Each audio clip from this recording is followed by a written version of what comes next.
খবরটা পাই হচ্ছে আমার হাজব্যান্ড 5টা 6টা হসপিটালে ঘুরে দেখছে যে ও কোনো খোঁজ পাচ্ছে না। পরে আমরা যে 7 জনের ভিতরে শনাক্ত করতে পারছি যে ওই মাসুকা। উনি টিচার ছিলেন। তারপরে আমরা তো কালকে যখন অ্যাক্সিডেন্ট হইল নিউজ পাইলাম, তখন আমরা মোটামুটি উত্তরা সব হসপিটালে আমরা খোঁজ করলাম, কোনো হসপিটালে পাচ্ছিলাম না। তারপরে তাদের মনে করেন যে মাইলস্টোনের টিচার বা কে তারা কি তাদের কোনো নোটিশ পাচ্ছিলাম না। পরে আমার ভাগ্নি, সে আবার ঢাকা মেডিকেলের ডাক্তার, তারপর তার সাথে শেয়ার করলাম। আমি উত্তরা প্রত্যেকটা হসপিটালে তন্ন করে কোনো জায়গাতে আমরা আবার ইয়ে বানাই।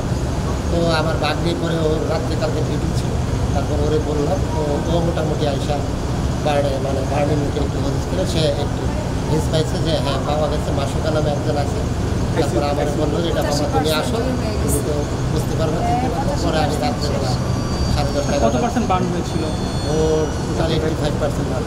উনি বাচ্চাদের বের করার চেষ্টা করছিলেন কিনা? জি, ওর যে ক্লাসের টিচার ছিল, ওই ক্লাসের বাচ্চা কাচ্চাই সবাই, ওরাই সবচেয়ে বেশি ইনজুর হয়েছে।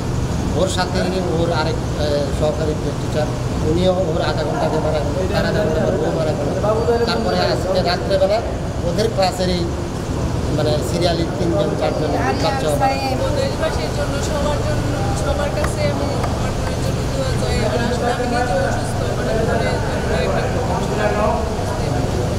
আপনারা সবাই আমার বোনের জন্য আন্তরিকভাবে দোয়া করবেন। কিছু সকল ভয়গুলো ছুটে আসে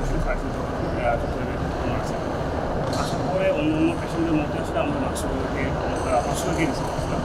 মাসুকা বয়স 7 এই যে আপুটা, ওই আপু হচ্ছে আমার আন্ডার রিসিভ হয়েছিল। আমি এমনি হচ্ছে যে জরুরি বিভাগে নিয়ে আসি।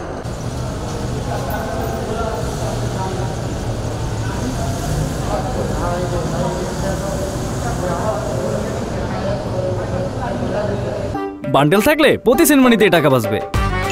বিকাশ সেনমানি বান্ডেল কিনে জিতুন প্রতি লেনদেনে।